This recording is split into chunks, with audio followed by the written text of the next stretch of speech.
네, 안녕하세요. 특허법인 이룸리온의 박성준 변리사입니다. 오늘 한중미 FTA 발의를 기념해서 중미 시장 진출할 때 지재권 관련된 유의사항 설명드리게 돼서 매우 기쁘게 생각합니다. 과거에는 우리 기업이 해외에 진출할 때 싸고 품질 좋은 제품 파는 게 다했던 시절이 있었죠. 그럴 때는 지재권 출원 특허 확보, 상표 확보 별로 중요하지 않았습니다. 하지만 이제는 우리 기업들의 브랜드 파워가 막강하고 기술력이 세계를 리드하고 있기 때문에 어느 지역을 가든 우리 제품들을 카피한 유사 제품, 짝퉁 위조 상품들이 많이 나오고 있습니다. 그래서 이러한 대비를 하기 위해서는 어느 지역으로 진출을 하든 지재권을 미리 확보하는 것이 이제 반드시 필요한 시대가 된 것 같습니다. 중미 지역에 잘 안 넘어가네요.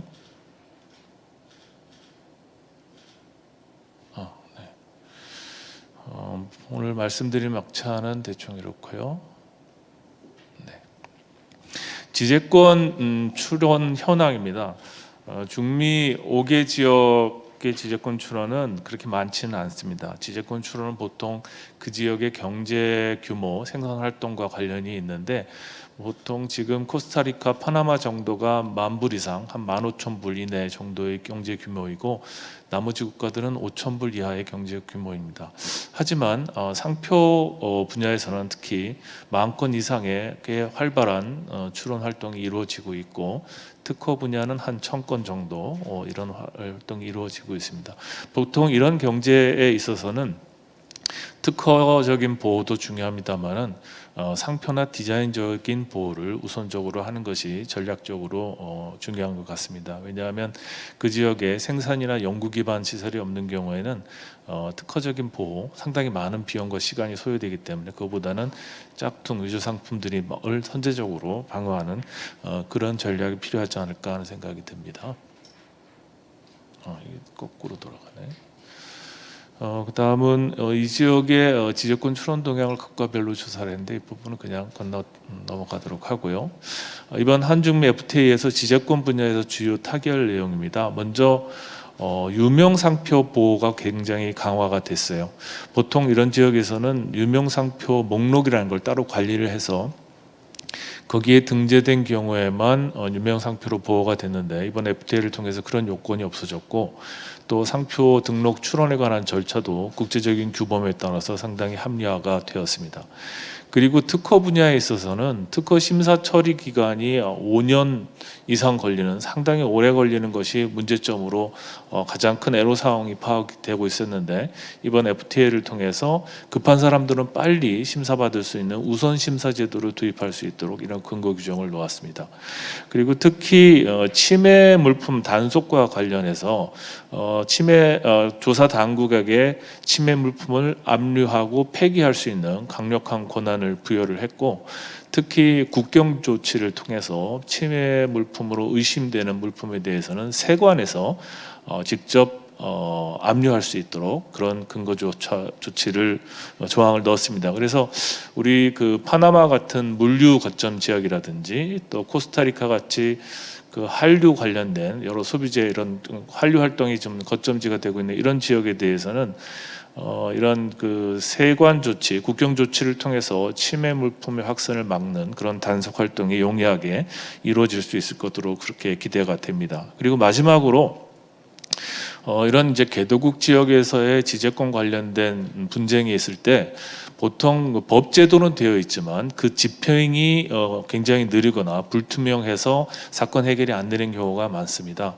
그래서 민간 당사자들끼리의 소송에 의한 것들이 해결이 어려운 경우가 많은데 이런 걸 대비해서 이번에는 그 FTA에 양 당국 간의 지재권 위원회라는 걸 설치하도록 의무화되어 있습니다. 그래서 정기적으로 당사국 간 회의를 통해서 민간의 분쟁 이슈를 제기를 해서 신속하게 해결할 수 있는 루트를 만들어놨기 때문에 그런 루트를 통해서 분쟁 해결을 할 수 있지 않을까 이렇게 기대가 되고 있습니다. 출원 전략은 좀 전에 말씀드린 거고요. 그다음에 다음 중미 5개국의 지재권 보호 제도를 간략하게 체크 포인트 위주로 설명을 드리겠습니다. 보통 국제 출원에 관해서는 국제적으로 국제 출원에 관한 조약들이 있어서 여기에 가입된 국가들의 경우에는 조약에 정한 절차에 따라서 비교적 간편하고 신속하게 출원과 등록이 가능합니다. 보통 한 번의 출원으로 동시에 수십 개의 국가에 출원한 것과 같은 이런 절차적인 효과가 있는데요. 안타깝게도 이 중미 5개국은 특허에 관한 국제 출원 조약 PCT 조약이라고 하는데 여기에는 5개 나라가 다 가입되어 있습니다만은 상표와 디자인에 관한 국제 출원 조약 마드리드 의정서와 헤이그 협약이라고 하는데 여기에는 5개 나라가 모두 가입을 하지 않고 있습니다. 따라서 상표나 디자인하고 관련해서 이 지역에 국제 출원을 하시고자 하는 경우에는 국제 출원 절차에 의해서 할 수가 없고 개별국에 직접 그 현지에 대리인을 지정을 통해서 출원을 해야만 합니다. 보통 이렇게 현지 대리인 지정을 통해서 직접 출원하는 경우는 어떤 형태로 이루어지냐 하면 국내 출원인께서 국내 이제 특허법인에 의뢰를 하면 그 특허법인이 파트너십을 가지고 있는 그 현지 국가의 로펌하고 연결을 해서 사건을 보냅니다. 그러면 현지 법인에서 그 현지 법에 따라서 필요로 하는 서식과 자료 요청을 하면 그걸 받아서 저희가 받아서 출원인하고 상의를 해서 자료를 작성해서 보내주고 하는 이런 식으로 해외 출원이 이루어지게 되어 있습니다. 우리 국제법상 조약에 관한 지재권에 관한 조약상 국제 출원을 할 경우에는 반드시 현지에 대리인을 선임하도록 이렇게 되어 있습니다. 다음은 각 중미 지재권 출원할 때 실제 필요한 체크포인트 위주로 설명을 드리면 먼저 제일 중요한 것은 상표든 특허든 출원을 하면 현지 대리인을 선임을 해야 되는데 그 대리인에게 한국의 출원인이 내 출원을 관련된 권리를 이 대리인에게 위임합니다라는 위임장을 보내줘야 됩니다. 근데 위임장 보내는 방식이 보통은 그 현지에서 쓰는 위임장 서식을 보내오면 저희가 그걸 작성을 해서 출원인이 기명 날인해서 보내주면 그것으로 충분한 것이 대부분의 나라들입니다만은 나라에 따라서는 그 위임장 내용을 번역을 하고 공증을 받도록 하고 거기에 추가를 해서 한국에 있는 그 나라 영사관에 가서 그 자료를 인증까지 해서 제출할 것을 요구하는 경우들이 있습니다. 여기에 중미 5개국들이 공증과 인증을 요구하는 나라들이 좀 있는데요. 여기 제가 나라별로 권리별로 이 표에다 좀 정리를 했습니다만 대충 살펴보면 상표 같은 경우에는 온두라스, 니카라과, 엘살바도르 모두 공증과 인증 다 요구를 하고 있고요. 코스타리카는 공증만 요구하고 파나마는 공증, 인증 없이 그냥 사문서로 그냥 기명 날인하면 해결이 됩니다. 특허 디자인은 또 다르게 되는데 좀 더 엄격하게 코스타리카를 제외한 모든 나라가 공증과 인증을 다 요구를 하고 있습니다. 다행스러운 것은 이 5개국이 다 인증에 관한 아포스티오에 관한 조약 가입국이라서 해당 영사관에 가는 것보다는 우리 외교부에서 아포스티오 인증을 받아서 하면은 좀 더 편리하게 할 수 있도록 되어 있기는 합니다. 이처럼 그 출원 관련된 서류들을 내는 서류 종류 또 서식 또 제출할 수 있는 기간 이런 것들이 나라마다 좀 복잡하고 상이하기 때문에 이런 부분들을 좀 주의해서 출원하실 때 고려하시는 게 좋을 것 같고요. 상표제도와 관련해서 말씀을 드리자면은 각 나라의 심사 처리 기간이 보통 6개월에서 1년 정도 걸리는 것으로 나와 있고 실제 상표 실체 심사를 해서 등록을 해주는 제도를 가지고 있습니다. 또 그리고 등록되기 전에 심사 다 끝난 다음에도 한 달 또는 2달 동안 이의 신청 기간이라는 걸 둬서 현재 다른 기업들이 이 상표 등록에 대해서 이의가 있는지 이의 신청할 수 있는 기회를 주고 있고요. 또 상표가 등록된 후에도 나라마다 기간이 다릅니다만 3년 또는 5년 이상 상표 등록 후에도 사용이 안 됐다고 하는 경우에는 그 상표를 등록을 취소시킬 수 있도록 되어 있습니다.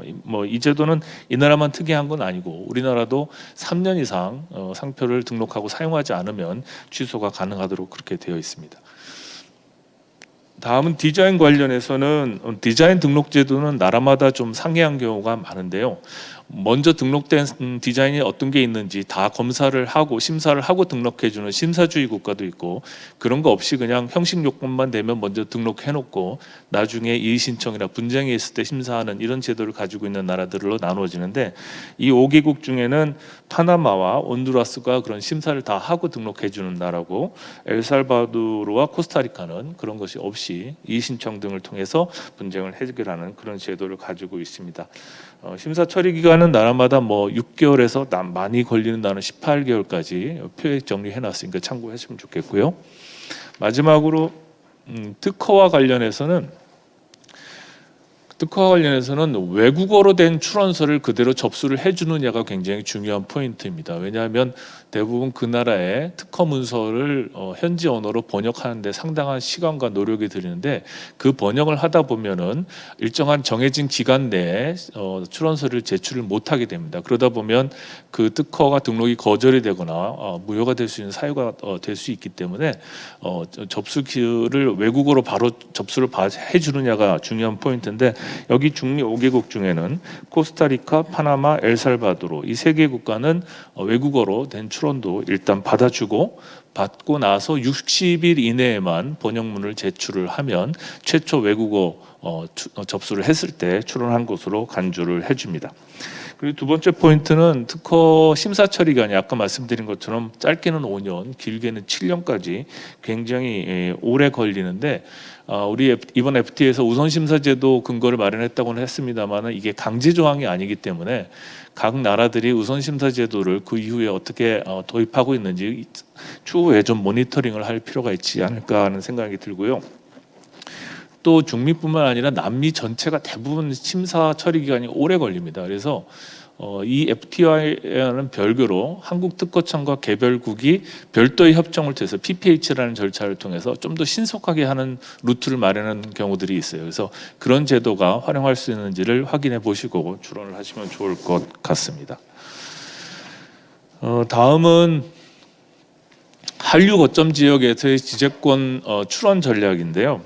요즘 뭐 여러분도 보셨겠지만 오징어 게임이라는 한류 드라마로 전 세계의 한류 드라마와 컨텐츠가 열풍을 일으키고 있죠.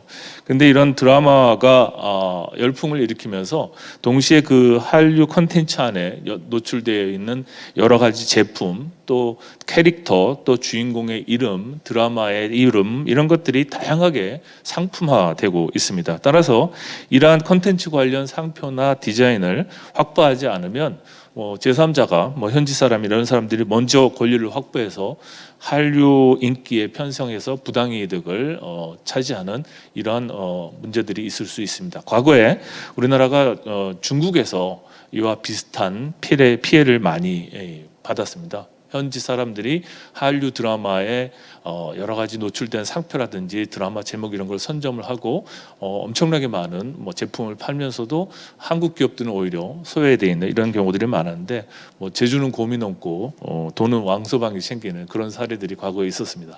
그래서 이러한 중국에서와 같은 실수를 하지 않기 위해서는 새로 진출이 많이 확대되고 있는 이런 한류 거점 지역에서는 관련 상표 디자인 등에 관한 권리를 확보하는 게 꼭 중요하지 않을까 하는 생각이 들고요. 제가 이번에 보니까는 특히 이 중미 지역에서는 코스타리카가 그런 한류 활동의 거점으로 활동이 활발하다 이런 기사를 본 적이 있습니다. 그래서 이런 그 지역에서는 특히 화장품, 패션, 의류, 식품 이런 소비재 쪽에 대해서도 관련 권리를 확보하는 게 중요하지 않을까 하는 생각이 듭니다. 그리고 마지막으로 생물 자원을 이용한 특허 출원 시의 주의 사항이 있습니다. 중미 지역은 열대 우림이 잘 보존되어 있는 지역으로 생물 유전 자원의 보고로 알려져 있죠. 그래서 이 생물 유전 자원은 새로운 신약 물질이라든지 또 특히 또 화장품 같은 이런 화장품을 개발하는 걸 할 때 굉장히 중요한 그 연구에 있어서의 자원의 보고가 되고 있습니다. 최근에 이러한 생물 유전 자원의 활용과 관련한 나고야 의정서라는 국제 조약이 발효가 되면서 이런 관련 연구나 특허 출원을 한 기업들이 주의해야 할 사항들이 좀 있습니다. 여기 그림을 보시면 사진에 나오는 요 식물이 후디아라는 선인장인데 제가 예를 하나 설명을 드리겠는데, 남아프리카 공화국의 가면 산이라는 부족이 있어요. 근데 여기는 사막에서 사냥을 해서 먹고 사는 부족인데, 이 사람들은 사냥을 나가면 며칠 동안 아무것도 안 먹고 요 후디아 선인장만 먹고 며칠 동안을 사냥을 하고 버틸 수 있다고 해요. 그래서 어째서 그게 가능한지를 연구를 해보니까 저 후디아 선인장 안에는 천연 성분의 식욕 억제제가 있다고 합니다. 그래서 거기에 착안을 해서 화이자가 이 관련 기술을 도입을 해서 특허권을 획득을 하고 천연 성분의 다이어트제를 만들어서 전 세계적으로 엄청나게 많이 팔아먹었어요. 근데 그걸 가만히 보고 있다 보니까 산 부족이, 아니 저 지식은 자기네 원래 전통 지식이고 저 선인장도 우리 동네에서만 나는 선인장인데 그걸 아무 상관없는 왜 다국적 기업이 가져가서 엄청난 이익을 취하는가. 그래서 그게 부당하다 해서 국제소송을 제기합니다. 근데 그 국제소송을 제기한 근거는 뭐냐 하면 생물 다양성 협약이라는 게 있는데, 이 조약에는 다른 나라의 생물 자원을 활용할 때에는 그 지역 공동체의 동의를 얻고 거기서 나오는 이익을 공유해야 한다라는 조항이 있어요. 근데 문제는 뭐냐 하면 그거를 위반했을 때 처벌 조항은 아무리 찾아봐도 없습니다. 그럼에도 불구하고 이 산이라는 부족은 국제소송을 제기했는데, 화이자라는 회사가 국제 여론이 나빠지는 걸 우려를 해서 결국은 이 지역 공동체와 합의를 하고 일정한 이익을 공유하도록 합니다.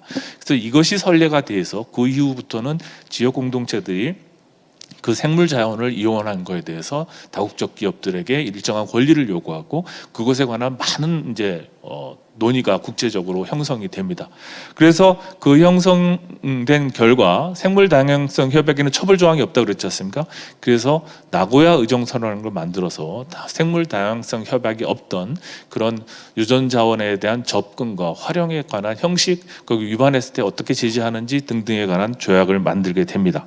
그래서 이 조약에 대해서는 어떤 것이 주된 내용이냐면, 자원 이용국이 자원을 이용을 하려고 할 때는, 그 접근을 할 때는 그 해당 국가와 공동체의 동의를 받아야 하고, 또 어떠한 조건에 어떤 이익을 공유한다든지 이런 이용 조건에 관한 합의를 해야 됩니다.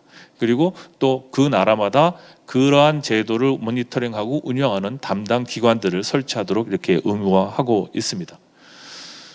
따라서 이러한 지금 이 중미 5개국은 아까 제가 말씀드린 것처럼 그 나고 열대 우림을 가지고 있는 생물 유전 자원의 보고이기 때문에 나고야 의정서에 다 가입한 국가들이고 나고야 의정서 이행에 강력한 의지를 가지고 있는 나라들입니다.